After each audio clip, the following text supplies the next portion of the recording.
Most people think cold-blooded animals have cold blood and warm-blooded animals have warm blood. That sounds logical, but it's actually one of the most misleading biology facts taught in school. A snake lying in the sun can become hotter than your body, while a human standing in freezing weather can become dangerously cold. So the real difference has nothing to do with whether the blood is warm or cold. This is a snake, and most people call it cold-blooded. But touch a snake that has been basking on a rock for an hour, and its body can easily reach 35 to 40 degrees Celsius. That is about the same temperature as a human with a fever. Now imagine a human lost in a snowstorm. If our body temperature drops to around 35 degrees, we enter hypothermia. At 33 degrees, we become confused. A few degrees lower can be fatal. So here is the weird part. The cold-blooded snake can be warmer than the warm-blooded human. That sounds impossible, but it happens all the time. The confusion begins because the terms are shortcuts. What scientists really care about is where the heat comes from. A snake gets most of its heat from the environment. A human gets most of its heat from internal metabolism, and that is where two important words enter the story: ectotherm and endotherm.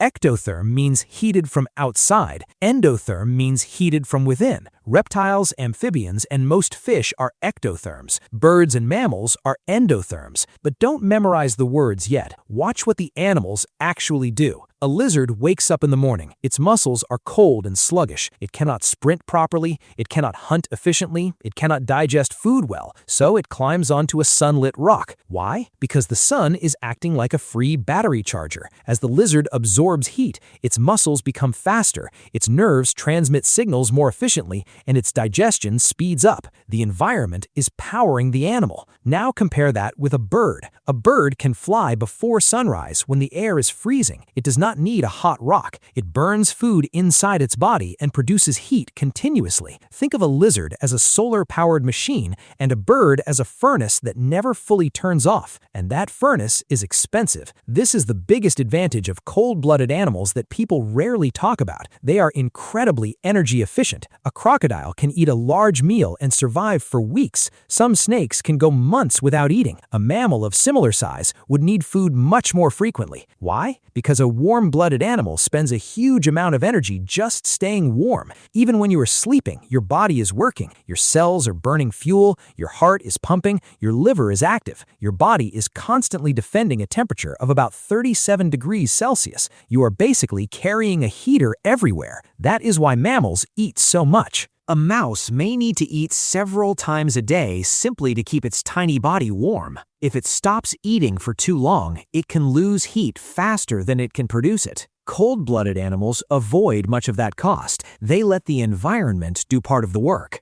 Of course, that creates another problem. What happens when the environment becomes cold? A reptile cannot simply decide to become warm. If the temperature drops too much, its activity slows dramatically. That is why many reptiles become inactive during winter. Their muscles work more slowly, digestion almost stops, and movement becomes limited. A mammal, on the other hand, can remain active in conditions that would almost immobilize a lizard. That is why you can see birds flying in snowy weather while reptiles are hidden away. So neither strategy is superior. They are different solutions to the same problem: how to keep the body functioning at the right temperature. Now comes the part that makes the simple labels fall apart. Some animals are neither fully cold-blooded nor fully warm-blooded. Take tuna. These fish live in cold ocean water, yet parts of their bodies remain much warmer than the surrounding sea. They use a special arrangement of blood vessels that traps heat produced by their swimming muscles. Instead of losing that heat immediately to the water,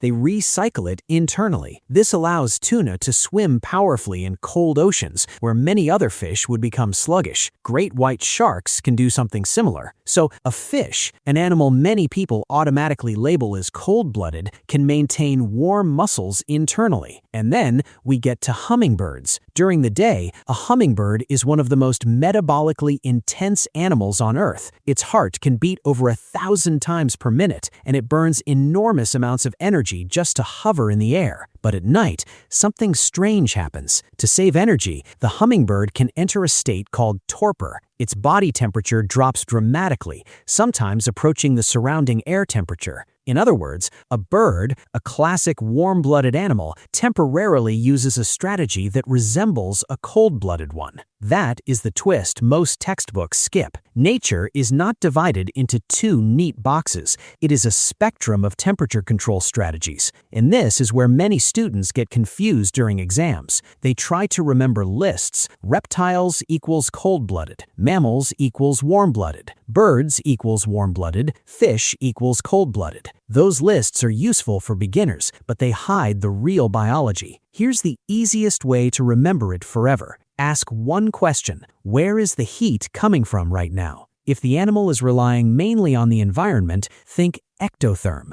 If it's generating most of the heat through metabolism, think endotherm. Forget the words cold blood and warm blood. Blood temperature changes. Heat source is the key. A snake on a hot rock can be warmer than you. A human in the Arctic can become dangerously cold. A tuna can keep its muscles warm in icy water. A hummingbird can let its temperature crash at night to survive. So the real difference is not the temperature of the blood, it's the strategy the animal uses to manage heat. And once you understand that, you'll never confuse cold-blooded and warm-blooded animals again. Thanks for watching, and I'll see you in the next one.